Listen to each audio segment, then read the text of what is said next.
ఇదే మాట మీద పవన్ కళ్యాణ్ గారు పేదల తరపున నేను నిలబడతానన్నారు. నిలబడిన మాట ఇంతవరకు కూడా పవన్ కళ్యాణ్ గారు నిలబెట్టుకున్న పరిస్థితి అయితే లేదు. పవన్ కళ్యాణ్ గారు ఇచ్చిన మాట మీద అయితే నిలబడింది లేదు. పేదల పక్షాన ఉంటున్నారు. పేదల పక్షాన ఆయన నిలబడాలో లేదు, ఆయన విజ్ఞతకే వదిలేస్తాము.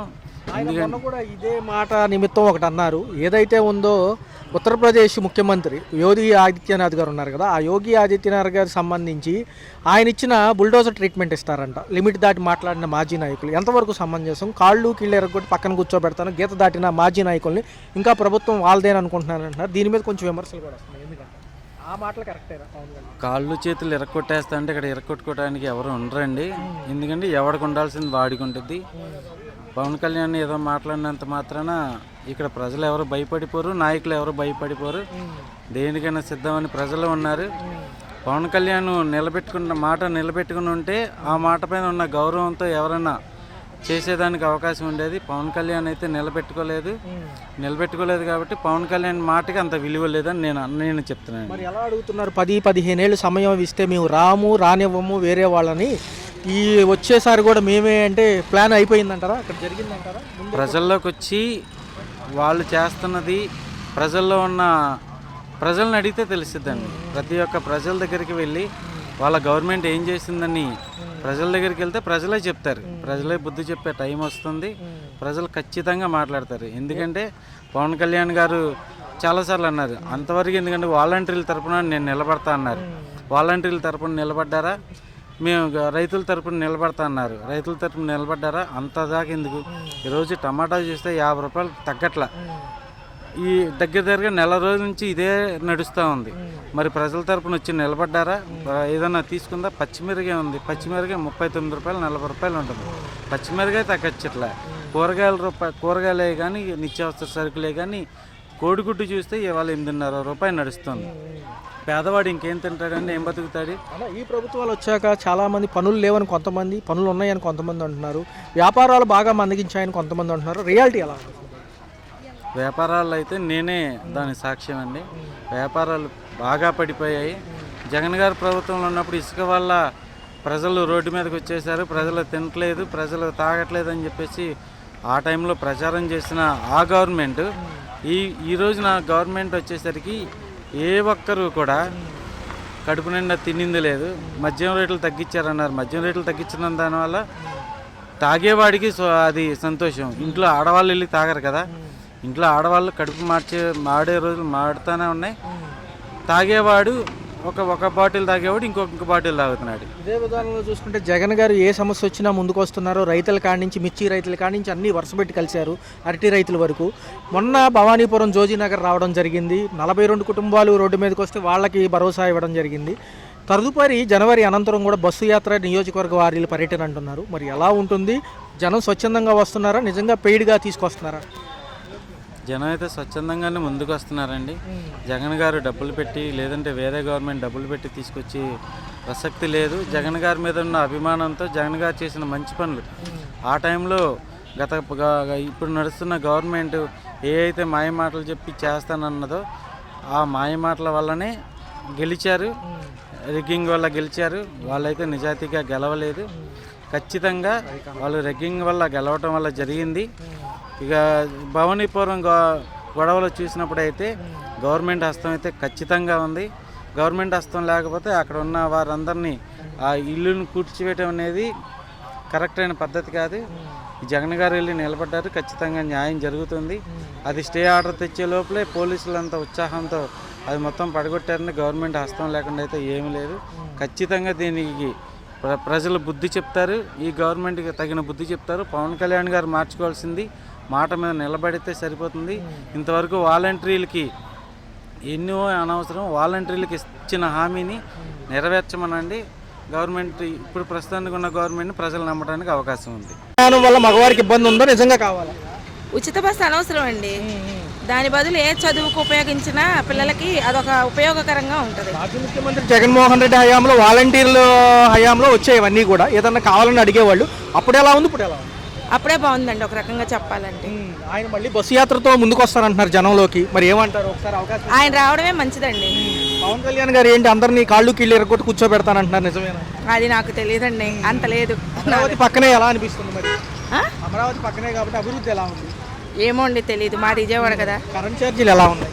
ఎక్కువైనాయి అండి ఛార్జీలు మాత్రం, అవన్నీ తగ్గించాలి. కూటమి ప్రభుత్వం వచ్చి 18 నెలలు అవుతుంది. సామాన్యులకు పనులు లేవని కొంతమంది అంటున్నారు, అరకొరగానే కొన్ని పథకాలు అడిగాయని కొంతమంది అంటున్నారు. నిజంగా నిత్యావసర సరుకుల ధరలతో ఎప్పుడూ సతమతం అయ్యే సామాన్యుడి పరిస్థితి ఎప్పుడూ లేదండి సతమతం.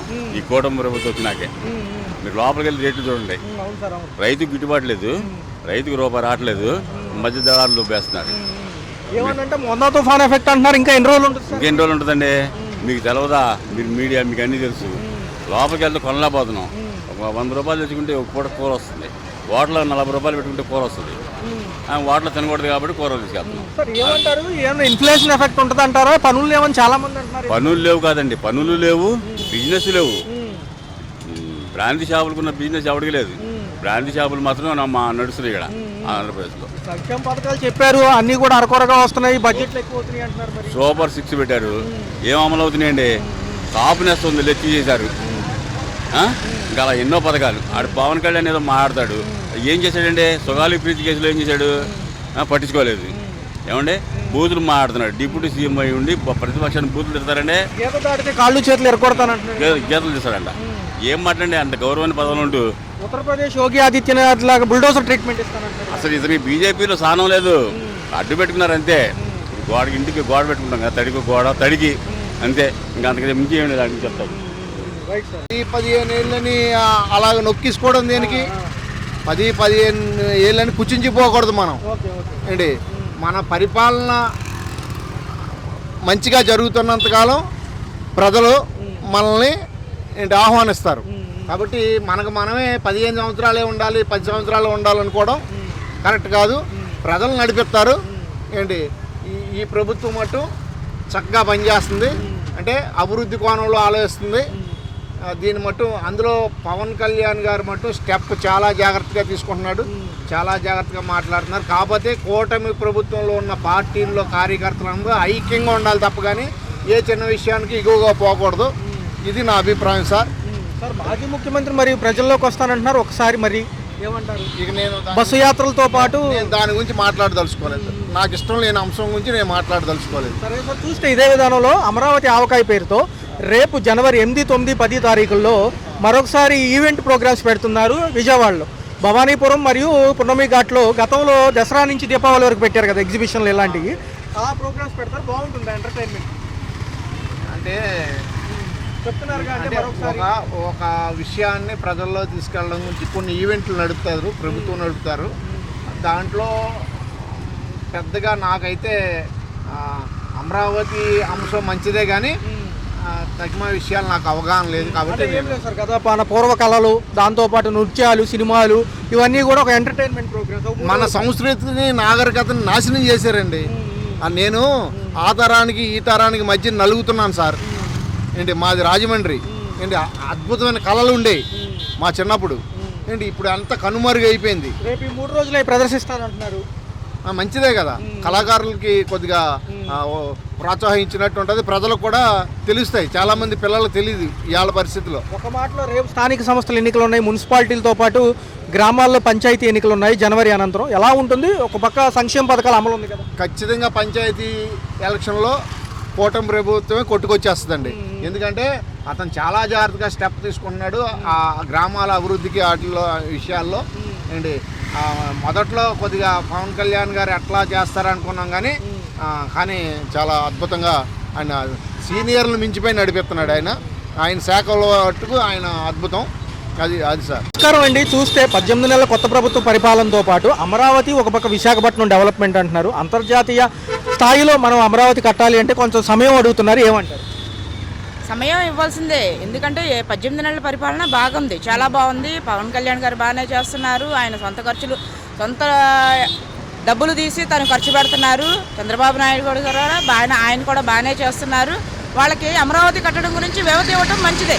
చేస్తే వాళ్ళు ఇంకా మంచి పరిపాలన ఇస్తారని మేము ఆశిస్తున్నాం. సూపర్ 6కి సంబంధించి మొదట ఏదైతే పెన్షను, తర్వాత రేషను, ఇదిలోనే గ్యాస్ సిలిండర్కి డబ్బులు, మహిళలకు కూడా డబ్బులు ఇస్తామంటున్నారు. ఉచిత బస్సు ప్రయాణం పెట్టారు మహిళలకి. ఎలా అనిపిస్తుంది? ఉచిత బస్సు ప్రయాణం బాగానే ఉంది. ఉద్యోగస్తులకి ఎవరైనా మహిళలు బయటికి వెళ్ళాలన్నా, ఏ టెంపుల్స్కి వెళ్ళాలన్నా ఫ్రీగా ఆనందంగా వెళ్తున్నారు. భర్తల్ని ఖర్చులకి డబ్బులు అడగకుండా వాళ్ళంతా హాయిగా బాగానే వెళ్తున్నారు.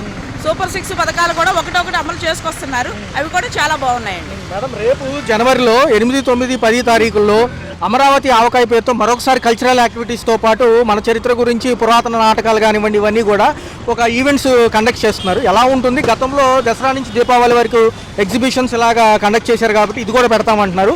ఎలా ఉంటుంది? ఆ టైటిల్ ఎలా ఉంది? అమరావతి ఆవకాయ బాగుంది, చాలా బాగుంది. అమరావతి ఆవకాయ అనే టైటిల్ మాత్రం చాలా బాగుంది. దానికి తగ్గట్టుగానే ఉంది. బాగానే చేస్తారని అనుకుంటున్నాం మేము. మరి అమరావతికి కూడా కొంచెం పార్లమెంట్లో బిల్లు వస్తే చట్టభద్రత వస్తుంది. ఏ ప్రభుత్వాలు వచ్చినా మార్చడానికి ఉండకోకుండా అక్కడ ఇక్కడ అనుకోకుండా ఒకే అమరావతి ఉంటుంది అంటున్నారు. ఉండనివ్వండి, మంచిదేగా. మనకు అమరావతి ఉంటే దానివల్ల ప్రయోజనం ఉంది, కానీ ప్రజలు ఎవరు నష్టపోయేది ఏమీ లేదు కదా. అమరావతి రాజధాని అయితే అన్నీ మనకి విజయవాడ అంతా చుట్టుపక్కలంతా గ్రామాలంతా బాగా అభివృద్ధి చెందుతాయి. అది బాగుంటుంది సార్. మాజీ ముఖ్యమంత్రి గారు మళ్ళీ జనంలోకి వస్తాను, ఓడిపోయిన చోట గెలవాలి, బస్సు యాత్రలతో పాటు ప్రజా దర్బార్లు అంటున్నారు. ఆయనకి మరి ఏమైనా అవకాశం ఉంటుంది? ఎందుకంటే స్థానిక సంస్థల ఎన్నికలు ఉన్నాయి కదా. జగన్ గారిగా జగన్ గారికి అంటే చెప్పలేము సార్. ఆయన ఏం చేస్తున్నారో ఆయనకే తెలియట్లేదు. కనీసం ఇప్పుడైనా తప్పుదిద్దుకొని ప్రజల దగ్గరికి వెళ్ళి కనీసం రియలైజేషన్ అనేది చూపించట్లేదు. అతను ఏదైనా చూపిస్తే బెటర్మెంట్ ఏమైనా కనిపిస్తుంది. ఎలా ఉంది మేడం ఈ యొక్క 18 నెలలు కంప్లీట్గా చూసుకుంటే? రోడ్లు కాడి నుంచి అన్నీ కూడా అన్నీ బాగున్నాయి, చాలా బాగున్నాయి. పర్ఫెక్ట్గా చేస్తున్నారు. మా పవన్ కళ్యాణ్ అయితే సూపర్. జై జనసేన సూపర్. అండి కొత్త ప్రభుత్వాలు వచ్చిన తర్వాత 6 పథకాలు, అందులో గ్యాస్ సిలిండర్ డబ్బులు పడ్డాయి. ఫస్ట్ పడ్డాయండి. ఎన్నింటికి ఇచ్చారు? 3 ఇచ్చారు. ఇదే విధానంలో పెన్షన్ రేషన్ విధానం ఎలా ఉంది? బాగానే ఉందండి. అన్ని బాగానే అన్ని సమయానికే అందుతున్నాయి. రేషన్ తీసుకునేటప్పుడు రేషన్ బియ్యం ఒకటే వస్తున్నాయి, ఇంకేమైనా వస్తున్నాయి? రేషన్ బియ్యం పంచదార తప్ప ఇంకేమి లేదు. మేడం ఈ క్యూలో నుంచి ఏమైనా ఇబ్బంది ఉందా? అసలు నుంచోట్లు లేదండి, ఖాళీగానే ఉంటుంది, తెచ్చుకుంటున్నాం కాబట్టి. అంటే గతంలో డోర్ డెలివరీలు ఉండేవి కదా. ఇప్పుడు మామూలుగానే వెళ్తే ఇస్తున్నారు రండి వెంటనే. మరి ఏదైనా చూసుకున్నట్లయితే గ్యాస్ సిలిండర్లకు 3 పడ్డాయి. పడ్డాయండి, 3 పడ్డాయి. మహిళలకి 1500 చొప్పున ఇవ్వాలి. మరి అది కూడా వెయిట్ చేస్తున్నారు. ఒకరు 1-2 నెలలు అంటున్నారు. మరి సంవత్సరానికి 18,000 అవుతాయి లెక్కేసుకున్నాయి. ఎలా ఉంటుంది? ఇవ్వచ్చు అంటారు? మరి ఇవ్వాలి కదండి, ఇవ్వకపోతే ఎట్లాగా? ఆయన ఉన్నాక ఇచ్చేవాడు కదా 18,000. అలాగే ఈయన కూడా ఇస్తే మంచిగా ఉంటుంది. ఈ మహిళలకు ఉచిత బస్సు ప్రయాణం ఏదైనా ఎక్కారా? ఏమైనా ఇంతవరకు ఎక్కలేదండి. ఎలా ఉందంటే మగవాళ్ళు ఇబ్బంది పడుతున్నాం అంటున్నారు. మేము ఇంతవరకు ఎక్కలేదండి. మాకు ఇల్లు ఇస్తే చాలండి. ముందు ఇచ్చిన ఏమైనా అప్లై చేశారా మరి? పెట్టామండి. ఇంతవరకు జగన్ ఉన్నప్పుడు పెట్టాము, చంద్రబాబు గారు ఉన్నప్పుడు పెట్టాము, ఇప్పుడు పెట్టాము. ఎప్పుడు ఇల్లు అనేది రాలేదు. ఆ ప్రభుత్వాలు ఉన్నప్పుడు ఏదో బాండ్లు ఇచ్చాయంటున్నారు కొంతమంది. ఇచ్చారండి. ఈయన ఇచ్చారు, చంద్రబాబు నాయుడు గారు కూడా ఇచ్చారు, ఈయన ఇచ్చారు. అన్ని అక్కడ పెట్టుకొని పూజ చేసుకుంటున్నాం. పక్కనే అమరావతి పనులు జరుగుతున్నాయా మీకు? ఏమోనండి, వెళ్ళట్లేదండి. అటు వెళ్ళమండి, మనది ఇక్కడ కదా. మరి ఇదే విధానంలో ఆరోగ్యశ్రీ లేదు ఇప్పుడు ప్రెసెంట్ ప్రైవేట్ హాస్పిటల్లో. రేపు ఆరోగ్య బీమా పథకం తీసుకొస్తున్నారు. ఏప్రిల్ 1కి విడుదల. ఒక కుటుంబానికి 25 లక్షలు వరకు ఖర్చు పెట్టుకోవచ్చు అంటున్నారు. మరి ఎలా ఉంటుంది? ఇస్తే మంచిదే కదండి. ఇక బాగున్నాళ్ళు చూపించుకుంటారు, మంచిగా ఉంటుంది. ప్రభుత్వాన్ని కూడా మనకి అండగా ఉంటుందని. డ్వాక్రాలో ఏమైనా ఉన్నారా? ఉన్నామండి. ఏదో పావలా రుణమాఫీ అన్నారు, తర్వాత ఎక్కువ పెంచేస్తామన్నారు. ఇప్పుడు కూడా బోల్డ్ అంత వడ్డీ వేస్తున్నారండి. అవి మాత్రం తీసుకోవటం మానేద్దామనే చూస్తున్నాం. డ్వాక్రా మానేద్దామని చూస్తున్నాం. ఎందుకంటే కట్టలేకపోతున్నాం. వడ్డీలు 40,000, 30,000, 50,000 వేస్తున్నారు. తీసుకున్న 1,500,000కి 2 లక్షలకి అంత కట్టితే మేము ఎక్కడ తెచ్చి కడతాము? అందుకని మానేద్దామని చూస్తున్నాం. రేపు జనవరి అనంతరం కూడా 8, 9, 10 తారీఖుల్లో అమరావతి ఆవకాయ పేరుతో కొత్తగా ఇక్కడ మనకి ఏదైతే ప్రోగ్రాములు పెడుతున్నారంట ప్రభుత్వాలు, ఏదైతే సంక్రాంతికి ముందుగా, మరి ఏంటి ఎలా ఉంటుంది? వెళ్తారా? భవానీపురంలో పున్నమి ఘాట్లు వెళ్తామండి. బాగుంటే వెళ్తాము, వెళ్ళి చేస్తాము. అది మన సంస్కృతి కళల వైభవం గురించి చెప్తారంట. దాంతోపాటు నాటకాలు ఉన్నాయి, సినిమాలు ఉన్నాయి అంటున్నారు. మరి ఏమంటారు? వెళ్దామండి, చూద్దాము. ఏది ఎట్టుందో చూడాలిగా, తెలుసుగా. మనకు కూడా ఒక వివరం ఉంటుందిగా. రేపు జనవరి అనంతరం కూడా ఇక్కడ మున్సిపాలిటీ ఎన్నికలతో పాటు గ్రామాల్లో పంచాయతీ ఎన్నికలు ఉన్నాయి మన చుట్టుపక్కల గ్రామాల్లో. ఏమంటారు? చంద్రబాబు నాయుడు గారు వస్తే బాగానే ఉంటుందని మా అభిప్రాయం. అది ఏమంటారు? పవన్ కళ్యాణ్ గారు కూడా ఉప ముఖ్యమంత్రి కదా, ఆయన చేస్తున్నారు. అలాగేనండి, చేస్తారు. సమయం ఇస్తారా మరి? అమరావతికి కొంత సమయం కావాలంటున్నారు కట్టడానికి. ఇద్దామండి, వెంటనే అవ్వవు కదా ఏ పనులైనా.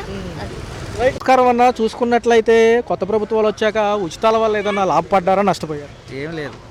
పర్టికులర్గా మహిళలకు ఉచిత బస్సు ప్రయాణం వల్ల మీరు పెట్టడం వల్ల మాకు దెబ్బ అయిపోయింది. ఇంకోటి ఏంటంటే ఆటోకి 15,000 అన్నారు కదా, ఆ 15,000 అన్నది కరెంటు బిల్లు ఎక్కువ వచ్చిందని మాకు ఆపేశారు.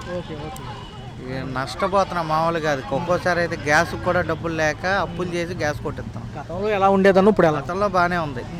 మాకేంటంటే ఫ్రీ బస్సుకు లేదు కాబట్టి ఎట్టో ఆడతో పాటు 15,000 సంపాదించుకున్న వాళ్ళమే. గ్యాస్కి, రిపేర్లకి, ఆటోమొబైల్ సామాన్లు కూడా రేట్లు పెరిగిపోయాయి. ఆటోకి చేపించి అలా గ్యాస్ రేటు కూడా తగ్గించలేదు, ఆటోమొబైల్ సామాన్లు కూడా తగ్గించలేదు. ఇంక మేము ఎలా బతకాలి? ఏ విధానంలో చూసుకుంటే గతంలో ఆ ప్రభుత్వాలు ఉన్నప్పుడేమో 10,000 ఇచ్చారు, అప్పుడు ఉచిత బస్సు లేదు. ఇప్పుడేమో 15,000 ఇచ్చినా కానీ ఉచిత బస్సు ఉంది. దీనివల్ల ఆటోకి కిస్తీ ఎంత కడుతున్నారు, రిపేర్లు ఏంటి, గ్యాస్ ఏంటి, మరి కేసులు ఏంటి, ఇవన్నీ ఉంటాయి. కేసులు బాగానే ఉన్నాయండి. ఒకప్పుడు అంటే ఎక్కడో చోటు ఉండేవారు, కానీ ఇప్పుడు ఫోటో కేసులని అన్ని కేసులు ఎక్కువైపోయినాయి. ఎలా ఉంది మరి? అప్పుడు ఇప్పుడైతే ఏం లేదండి. మా పరిస్థితుల్లో నాశనం అయిపోయినాయి. ఆటోలు ఎక్కువైపోయినాయి. ఇంకోటి ఏంటంటే ఫ్రీ బస్సుల వల్ల నరకం ఎలా కనపడుతుందంటే అలా కనపడుతుంది. ఇంటికి ఏం తీసుకెళ్తున్నారు అన్న? ఇంటికి ఏడా డబ్బులు లేక ఇంట్లో వాళ్ళని అడిగి తీసుకొని వాళ్ళేమో తిడుతున్నారు. ఒక్కోసారి అయితే ఇంట్లో ఫస్ట్లో అయితే ఒక 500 ఇచ్చేవాళ్ళు, ఇప్పుడు అది కూడా లేదు. వస్తే 100 మిగులుతున్నాయి, లేకపోతే లేదు. రోజుకి 600, 700 గ్యాస్కి అవుతుంది. ఏడ నుంచి బతకాలి? అది ఇస్తే కొద్దిగా మాకు కొద్దిగా బాగుంటుంది. సంక్షేమ పథకాల లిస్టులో కనీసం పెన్షన్, రేషన్ సమయానికి రేషన్ అంటే ఒకప్పుడు రేషన్ బండ్లు ఉండి ఇప్పుడు లేవు. డోర్ డెలివరీ ఇప్పుడు లేదు, వెళ్ళి తెచ్చుకుంటున్నారు. అది మంచిదేలే, కానీ అదేని కాదు, కొద్దిగా బాగా ఇబ్బందిగా ఉంది. మా బతుకులు రోడ్లు పాలైపోయినాయి. మాకు కుటుంబాలు ఉన్నాయి కదా, మరి మేము ఎలా బతకాలి? ఇంట్లో ఖర్చుల నిమిత్తం ఫీజులు ఇవన్నీ ఏం చేస్తున్నారు? కరెంటు బిల్లు కూడా ఒకప్పుడు బండేది, ఇప్పుడు పెరిగిపోయినాయి. నెలకు వచ్చేయడానికి రూపాయి మిగలట్లా. అప్పులు చేసి ఇలా కట్టాలి మేము. అలా అయిపోయి మా బతుకు. కొంతవరకు ఇది పక్కన పెడితే బాగుంటుంది అంటారే ఈ పథకం? ఫ్రీ బస్సులు తిస్తే బాగానే ఉంటుందండి. ఫ్రీ బస్సులు ఆపేస్తే పెట్టచ్చు. ఒకది ఏంటంటే వికలాంగులకి, పెద్ద వయసు ఉన్న వాళ్ళకి పెట్టచ్చు. అలాంటి వాళ్ళు పెట్టుకుంటే మేము ఎలా బతకాలి రోడ్ల మీద? ఉప ముఖ్యమంత్రి గారు పట్టించుకుంటే బాగుంటుందా పవన్ కళ్యాణ్ గారు? ఇద్దరు పట్టించుకోవాలి. ఇప్పుడు పెద్ద ఆయన పట్టించుకుంటేనే కదా చిన్న ఆయన పట్టించుకునేది. ఇద్దరు ఒకసారి దయ చూసి ఆ ఫ్రీ బస్సులు ఏదో కొద్దిగా ఏంటి పెద్దవాళ్ళు పెట్టి మిగతా వాళ్ళు కాకపోతే ఎంతమంది ఎక్కుతున్నారు బస్సులు. ఎక్కి పాపం యాక్సిడెంట్లు అవుతున్నాయి, పడిపోతున్నారు. ఎక్కడ నమ్మంటే ఇప్పుడైతే నేను మార్కెట్ వెళ్ళి వస్తే ఒక టికెట్తో వచ్చాను నేను. అలా అయిపోయింది మా బతుకులు. చాలా ఇబ్బందిగా ఉంది ప్రభుత్వం. ప్రభుత్వాన్ని ఏమనట్లేదు, కానీ ఏంటంటే మాకు కొద్దిగా న్యాయం చేయమంటున్నాం. అది మేము బతకాలి కదా. ఒక ఆటో కదా, 100 ఆటోలు ఉన్నాయి. మరి అది మా బతుకులు అలా ఉన్నాయండి. రేటింగ్ చూసుకుంటే సార్, ఒక పక్క అమరావతి అభివృద్ధితో పాటు సంక్షేమ పథకాలు చెప్పారు 6, ఎలా ఉన్నాయి? సూపర్, ఏం పర్వాలేదు. ఎలా ఉంది సార్ పవన్ కళ్యాణ్ గారు ఉప ముఖ్యమంత్రి? ఆయన సూపరే, ఇంకంతే. కొంత విశ్లేషణ సార్, అంటే పథకాల్లో మహిళలకు ఉచిత బస్సు వల్ల ఏమన్నా మగవారికి ఇబ్బంది? బాగానే ఉందండి, ఏం ఇబ్బంది ఏం లేదు. సూపరే, అందుకో అందరు సూపరే, అంతే. అమరావతికి కనుక చట్టభద్రత కల్పిస్తే మార్చడానికి ఉండదు అంటున్నారు. అన్నీ బాగానే ఉంది, ఏం కంగారు అవసరం లేదు. నంబర్ 1 అదే లెక్క. నిత్యావసర సరుకులు ధరలతో పాటు రోడ్లు ఇవన్నీ అదంతా మామూలే. అది మామూలు వస్తూ ఉంటుంది, తగ్గుతూ ఉంటుంది, మామూలే అంతా. మొత్తానికి బాగుంది, అంతే. రేపు ఏప్రిల్ 1కి ఆరోగ్య బీమా పథకం కూడా రాబోతుంది. 25 లక్షల కుటుంబానికి అంటున్నారు. ఆరోగ్యశ్రీ బదులు ఏమో రాని చూద్దాం, రానండి అప్పుడు చూద్దామండి. పవన్ కళ్యాణ్ గారు అడిగినట్టు కొంత సమయం ఇస్తారా అమరావతి అవడానికి? ఏం పర్వాలేదు, అప్పుడే అవ్వదు, టైం పడుతుంది. 2 రోజులు 40 అవుతాయి. టైం అప్పుడే అవ్వదు కదా, 10 సంవత్సరాలు అవుతాయి. అన్నీ అవుతా ఉంటుంది. లా అండ్ ఆర్డర్ కంట్రోల్ చేయాలన్నా, రౌడీని అదుపులో పెట్టాలన్నా మనం యోగి ఆదిత్యనాథ్ గారు ట్రీట్మెంట్ లాంటిది ఇస్తే తప్పకుండా ఇవ్వాల్సిందే. రౌడీలు మామూలు రౌడీలు కాదు, ఆయన ట్రీట్మెంట్ ఇవ్వాల్సిందే. ఇవ్వాలి. నేను ఇచ్చిన కూడా చూశాను కదా నేను అనంతపురంలో. అలా ఇవ్వాలి మరి. కడుపు మీద అంటాం ఏంటి అసలు? అదేం పని? అది తప్పు కదా మరి. పుట్టినరోజే, అంతేగాని అలా చేయకూడదు. తప్పు కదండి. మహిళల పైన దాడులు తప్పు, అలా చేయకూడదు. అంతేకాని నేనే అంటాడు ఎలాగండి. దీనివల్ల వైఎస్ఆర్ పార్టీ వాళ్ళకి ఇంకా పరువు తగ్గిపోద్ది. అలా చేయకూడదు. ఏంటి సార్ ఆయన ఏమంటున్నారంటే జనంలోకి వస్తాను, బస్సు యాత్రలు మరియు ప్రజా దర్బార్లు అంటారు. చేసుకోనండి, దాంట్లో ఏముంది. ఆయన లీడరే, చేసుకోవాలి మరి. అంతేకాని ఉచ్చా పనులు చేయకూడదు. ఇట్లాంటి పనులు చేస్తే వాళ్ళని ఖండించాలి మళ్ళీ ముందు. అది వదిలేసేసి తన్నండి, కొట్టండి, సంపండి అంటే మేకలు కొట్టండి, మేకలు తీసి అంటే బాగుంటుందండి. అది తప్పు కదా మరి. ప్రజాలం ఎందుకు వస్తుంది? ఆయనకి తెలియాలి మరి, మాకేం తెలుసు. మాకు ఎలా ఉంటుంది సార్ స్థానిక సంస్థల ఎన్నికలు, మున్సిపాలిటీలతో పాటు గ్రామ పంచాయతీ ఎన్నికలు? అన్నీ బాగానే ఉంటుందండి. అన్నీ టీడీపీ వస్తాయి. ఈ జనాలకి కోపం వచ్చేసింది బాగా. అంత కోపం. ఆయన చేసే మాట్లాడే మాటలు కానీ అన్నీ నచ్చలేదు ఎవరికి. అంతే. రేపు కొత్త సంవత్సరంలో జనవరి 8, 9, 10 తారీఖుల్లో ఏదైతే అమరావతి ఆవకాయ పేరుతో కొత్తగా ప్రోగ్రామ్స్ ఒకటి కండక్ట్ చేస్తుంది. ఎలా ఉంటుంది? ఎంటర్టైన్మెంట్కి వెళ్ళొచ్చు కదా? ఏమో మనకు తెలియదు, కానీ వస్తే ఇప్పుడు చూద్దామండి, అప్పుడు మాట్లాడతాం, అంతే. గతంలో దసరా నుంచి దీపావళి వరకు ఎగ్జిబిషన్స్ ఇవన్నీ పెట్టారు చూసారా? అలాగే పున్నమి ఘాట్, భవానీ ఐలాండ్లో కల్చరల్ యాక్టివిటీస్ పెడుతున్నారు. ఎలా ఉంటుంది? బాగానే ఉంటుంది, అంతే. ఆహ్లాదం ఏమేమి ఉన్నాయి అంటే సినిమాలు, నృత్యాలు, నాటకాలు, పురాణాలు అని. అదేగా ఉండేది. బాగానే ఉంటుందండి. హలో, తెలుగు రాజ్యం ఛానల్ చూస్తున్నారా? సామాజిక, రాజకీయ, జీవన చిత్రణే తెలుగు రాజ్యం. అతిశయోక్తులు, అసత్యాలు ఉండవు. రాజకీయ కోణం కాదు, ప్రజాకోణమే కొలబద్ద. తెలుగు రాజ్యం వీక్షణ మీ ఉత్తమ అభిరుచికి నిదర్శనం.